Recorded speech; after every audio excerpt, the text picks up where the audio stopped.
Political parties কাৰণে তেখেতৰ কেৱল designated counting agent, election agent আৰু কেণ্ডিডেটে ভিতৰত সোমাব পাৰিব। তেখেতৰ কাৰণে অলৰেডি আমাৰ ID কাৰ্ডটো ইছ্যু হ'ল। আজি আমি মিটিং কৰি তেখেতক চবে বস্তুবিলাকটো বুজাই দিলোঁ। পুলিচৰ ছিকিউৰিটি এৰেঞ্জমেণ্টছ আমি ভালকে বুজাই দিলোঁ। আমাৰ 3 ফেজৰ ছিকিউৰিটি চেকিংটো হ'ব।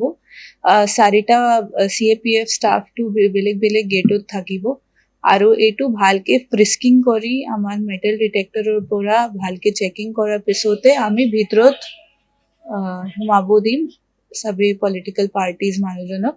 ভিতৰত আমাৰ কাউণ্টিং হলৰ মাজত এটা আৰু টেবল আছে, তাত ইলেকশ্যন এজেণ্ট আৰু কেণ্ডিডেটটো বহিব পাৰিব। চবে টেবলৰ কাৰণে আমি তেখেতক আগতে ক'লো, তো চবে নিজৰ কাউণ্টিং এজেণ্টৰ নামটো দিলে। কাউণ্টিং এজেণ্টৰ পুলিচ ভেৰিফিকেশ্যন হোৱাৰ পিছত কালি ৰাতিপুৱা তেখেতক গোটেই প্ৰচেছটো চাব পাৰিব, আমাৰ কেনেকৈ কাউণ্টিং চলি আছে। আৰু যদি তেখেতৰ কিবা প্ৰশ্ন থাকে বা ডাউট থাকে, কাউণ্টিঙৰ মাজত আমাৰ তাত মাইক্ৰ' অবজাৰ্ভাৰ হ'ব, তেখেতে ভালকে ক্লিয়াৰ কৰিব পাৰিব। বাকীখিনি আমি চবৰকে বাকীখিনি ৰুলছ আৰু বেলেগ বস্তুটো বুজাই দিলোঁ। এতিয়া মানে পলিং পাৰ্টিজবিলাক আমাৰ কোনো কনফিউজনটো থকা নাই। নতুন DC অফিচত আমি কাউণ্টিং প্ৰচিজাৰটো কালি কৰিম। আমাৰ জেনেৰেল ইলেকশ্যনছ ফৰ লেজিছলেটিভ এছেম্বলিৰ কাৰণে।